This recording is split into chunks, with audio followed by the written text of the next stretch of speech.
naka-blanket yarn. Yung blanket na pink pa ni ate. Come to take off this one. Ayan siya. Let's go toilet first. Yes. Mainit eh. Ayan, dito kami sa labas ni Bunso. Maaraw today. Pero malamig-lamig na. Tapos, kasi di ba hindi okay si Bunso, masakit yung lalamunan niya. Tapos, wala naman siya lagnat. Pwede na sana siyang pumasok today. Pero, sabi ko, wag na lang, pahinga na muna siya. Tapos, yan, pahinga siya. Tapos, natuloy yung pagpunta ko sa English reading book sa elementary. Dapat class ni Bunso today, pero kaya gusto niya rin pumasok kasi hindi ko na muna pinapasok. Tapos, hindi na muna ako rumakit. Kinancel ko ulit yung racket ko. Pero okay lang yan. Kaya nga hindi ako nag-regular ng trabaho kasi, kumbaga, yung mindset ko, pag ganyan, pag hindi okay yung mga bata, ako yung mag-alaga. Natural. Sino pa ba, Jackie? At tingnan, toilet tayo sa Bunso. Ayan, nandito kami sa labas kasi kailangan ko rin bumili ng yung ano ni ate, underwear. Kasi maliliit na, tapos luma na. Ilang araw ko na siya dapat bibilhan. Nandito papunta kami sa GU or Shimamura. Tapos thick socks na long socks for winter. Kasi parang wala na, luma na. Kaya kasi nag-ayos-ayos din ako ng mga damitan nila. Kung anong wala, yun ang bibiling ko. Dilabas ko na lahat. And parang yun lang naman kailangan nila. May gloves pa naman sila. Tagal naman Bunso, toilet lang. At okay rin para maaurawan din si Bunso kaysa nasa bahay lang. Hindi naman siya lagi nagtatab. Parang natutulog siya or nagpe-play ng iba. Tapos tanong ako ng advisor kanina ni Bunso kasi doon nga ako nag-reading book sa class nila, sa section nila. Kung kumusta naman daw. Sinabi ko na okay naman, kumakain, natutulog, naglalaro. Pinagpapahinga ko lang today. Yan. Okay? Why? Why you smell? That's a house. Ada soap? Okay na siguro.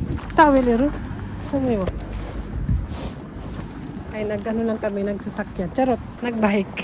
Obviously. Yung blanket niya pink. Yung kanya kasi sa office ata ni Papa, ginagawang blanket sa legs. Yung bike namin. Yung may blanket.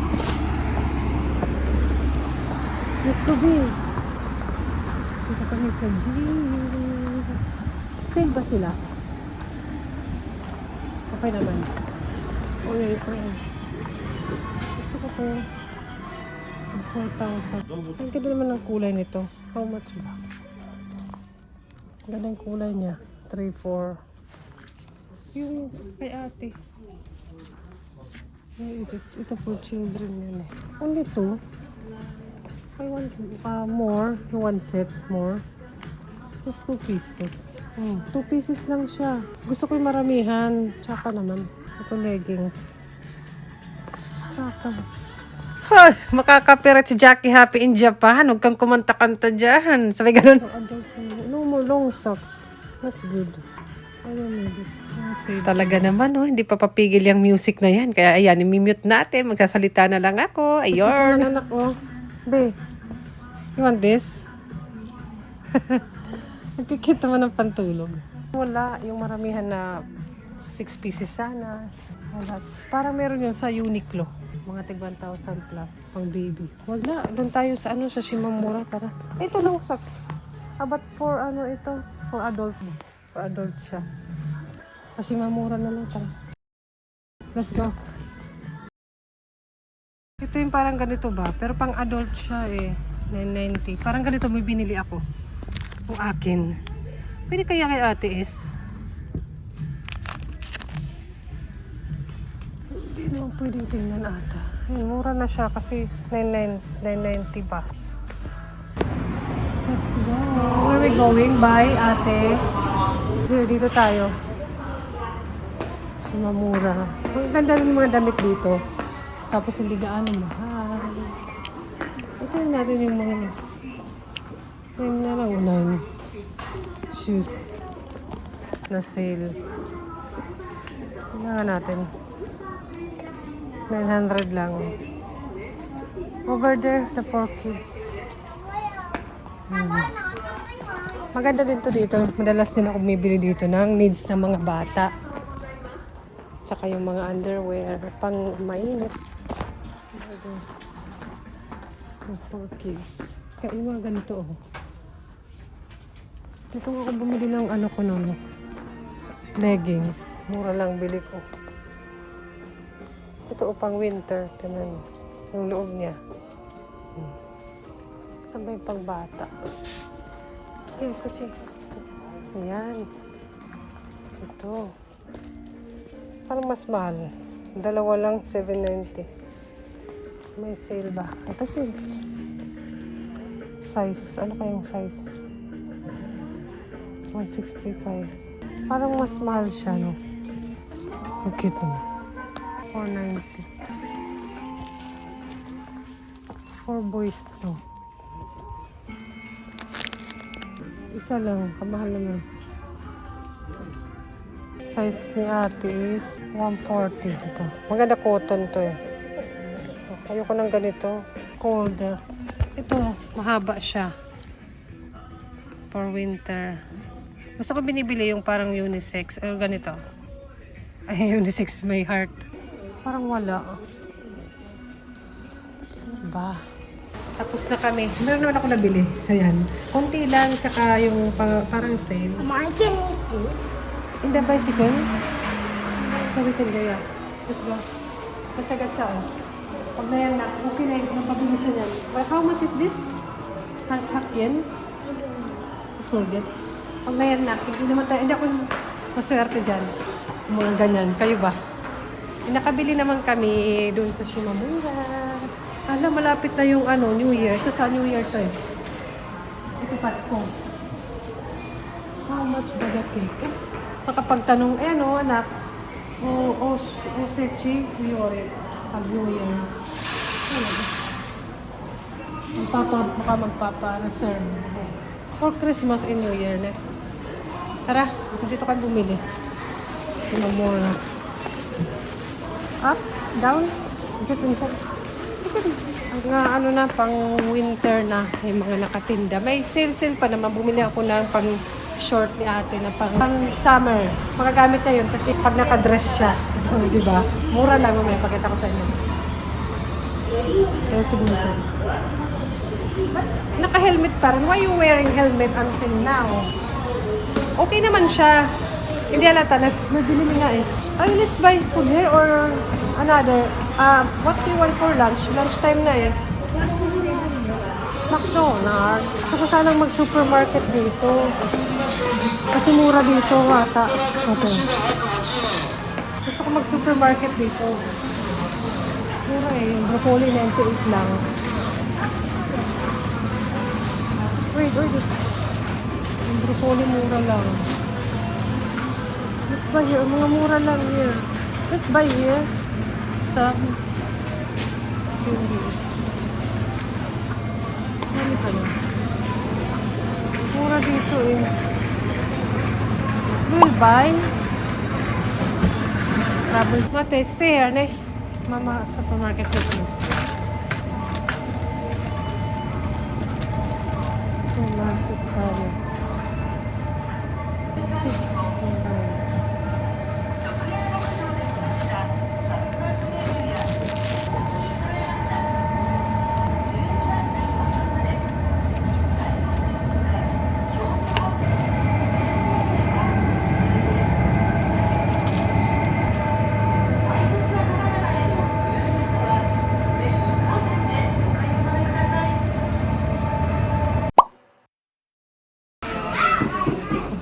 Alauna na guys. Hi! Alauna na kami nakarating. And lunchtime na. Ito, nagpabili siya ng McDo. Alam mo na, pag may bata kang kasama, okay, you can eat na, it's late. Kasama na kong mesa. You put your toys here. Here, sit down here. You can show them what did you buy. Yung aking binili is yung chicken, at saka chicken ba yun? With, so yun lang kasi gusto ko. Tsaka may food naman dito sa bahay, kaya hindi na ako bumili. That's mine. Tsaka chicken. Ayan. Sino ba mahilig dito? Gusto ko to yun. Mainit-init pa siya. Take out lang kami kasi nga malamig. Tsaka anong oras na rin. Nuggets. Chicken nuggets. Pizza burger. Nagdala pa kami ng basura. Yung bisa nun na lang. What's that? Potato. Okay. That's it. Ayan lang. Hindi na ako nagdala ng drinks. Doon naman tubig. Ay! Nakakamiss yung potato. Kaya ko hindi nagmamakdo. Ayun, binili ko pala. Pakita ko. Salamat sa McDo. Salamat sa McDo sa sponsor. Charot, sponsor ka dyan. Binili ko pala sa tubig namin. Dala ako ng tubig. Hindi naman uminom. Tinampuno pa. Hindi dala namin. Maraming pagkain dito. Hindi naman marami, pero mayroon akong lunch. And ito, it's already one. Kung binili ko, sasabi ko na stocks. Wala masyado. Isa na lang ito. Nag-iisa. Mayroon palang pang bata. pang school socks, ayan. 490 siya, 490 yen. Dalawahan na. Ayan, di ko alam baka mahaba pa to sa kanila, 94 to ano. Parang nasa 300 pesos, parang nasa ganun na rin. Ayan. Bibilang ko lang sila sa ibang branch ng Shimamura. Kasi minsan kahit parehong shop, pero iba yung branch, magkaiba yung ano, yung dinidisplay nila. Minsan out of stock na sa branch na yun. Ayan yung panty ni ate. Ganun din, yung presyo ba? Pareho ba? Parang mahilig sila sa 490. Ito rin. Mahilig sila sa 490 dun sa Shimamura. Oh, lahat 490. Ito, dalawa siya. Parang ito yung style ng pants ni ate dati, nang mas maliit pa siya. Parang garter cotton. Tapos, para kasi naano ako sa garter dito na, kasi ganitong klase, parang pang adult. Pero, yan, 4 binili ko. Tingnan natin kung kasi sa kanya, 140 yung size. Si Bunso kasi marami siya eh, may nabilang ko siya last time. Eh, nakita ko to bigla doon. Ayan. Yung manipis siya na, ano, parang pang summer na short. 110 na lang. Oh, 50 pesos. Ang cute pa ng design. Pag nakadress siya siguro, or pambahay niya pag summer, kasi minsan nakapanty lang siya, para naman di masyadong ano, kasi lumalaki na rin si ate. Yan. At least manipis lang, na hindi mainit. Yan. Malay mo, umuwi kami ng Pinas, pambahay niya, pantulog. Gusto ko nga eh, walang size na eh. 3 yon. Ito, lahat yung kulay na kinuha ko, yun na lang. Marami pa nga doon eh. Ayan, 3. Magagamit niya to, tsaka yung size niya is 135 or 1, parang iba yung sizes niya. Basta yan, ayun yung binili ko, yun lang naman, ayun lang. Para kay ate lang talaga sa socks nilang dalawa, tig-isa. Bibilang ko na lang sa ibang brand siguro ng more na, hindi siya ganun ka-thick, pero mahaba. This winter. Kasi minsan si ate wide pants siya, yung mga pang-summer niya na pantalon, sinusuot niya pa rin. Tapos gusto niya yung naka-long socks na lang, ganon. Yun lang naman. Hindi pa gutom si Jackie. Bumili rin ako ng tinapay. Kanina diba nakita niyo? Yogurt. Mabilis lang sa amin ngayon ng pagkain kasi nga kumakain na talaga yung mga anak ko. And sa supermarket mas mura. Thick-sack siya. Pwede siyang panlabas kasi black lang. Or pwedeng pang room socks. Ayan. Mas mura dun. 280. Dalawa. Saka thick na thick talaga siya. Saka pang winter talaga. Ayan. Sa supermarket minsan may mga towel. May mga kung ano-ano ganyan. Bumili na rin ako para sa akin. Kung kasya naman sa mga bata, bigay ko na lang, di ba? Sabay ko na yung pagbili-bili ng, ito parang siyang kimchi daikon, something. Ayan, 80. Sale siya.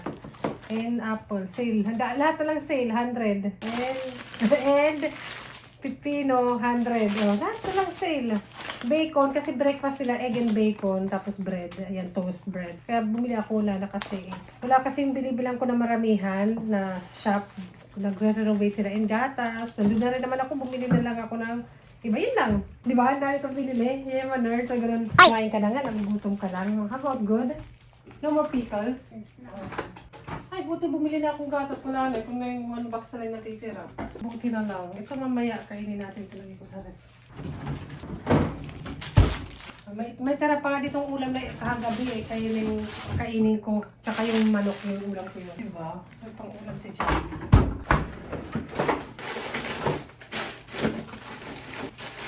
Lang naman guys, na-miss ko lang yun na may kasama ako lumabas na mag-ganun-ganun. Kaso mabilisan lang kasi naboboring agad. Sino bang relate? Naboboring siya agad. So minsan pinapaupo ko na lang siya para hindi siya mapagod kakaikot. Alam naman pag mga nanay namimili, ikot-ikot muna. Pag-iisipan muna. Sige, yun lang naman ang ganap namin ni Bunso today. And syempre magpapahinga na yan siya after niya dyan. Ay, may homework pala siya kahit may sakit dito sa Japan. Magpapadala ng yung teacher nila ng message para sa homework nila that day. Para pag pumasok siya, hindi siya nanguhuli. Okay din, di ba? Okay! Basta yun. And magagawa siya ng homework. Okay na siya, di ba? Tapos, hindi siya mainit. Pinag-blanket ko lang para naman hindi masyado malamigan. Pero ako, hindi pa ako naka-coat jacket lang carry pa. Okay pa. And yun lang naman. Siyempre, kakain na ako. Hintayin si ate. Maya magluluto ng dinner. And sana pumasok na siya bukas dahil yung racket ko, kakansilin ko na 3 beses na, 4 beses bukas. Parakit naman. Sayang naman. Pero sana okay na siya. Pag hindi, okay lang. Okay lang din, di ba? Ganun naman tayo yung mga nanay. Eh, bye-bye na. Gutom na ako. Hindi, wala pa akong breakfast. Bye-bye. Bye, baby. Bye! Babe, do your shokodai homework. Ito yung homework na sinend sa akin ng teacher. Hi! Nag-school na yung mga bata. Si Bunso okay na. Pinagtahinga ko talaga siya para perfectly bago pa lumala. And racket ng person for today's video. Okay na rin naman yung mata ko. Mabuti na pinagpahinga ko sa Bunso. Wait lang. Mabuti lang pinagpahinga ko si Bunso para fully charge. Hindi ko siya pinapasok kahapon, di ba? Tara, dito na ako sa station eh. Let's go! Outfit for the day. Racket for the day. Dito ako sa station. Ano ba yun? Elevator. Pa nagtutoilet ako before ako muna sa pinagsusunduan sa akin ng aking amo. Bakit minsan? Diba? Ganun talaga. Pinagdadaanan talaga ng mga nanay. Biglang may ganun. Ganap ng mga anak. No choice, kundi tayo. Pero dilipas din yan. Move on na. Racket na. Pera na. Pera na tayo. Uwi.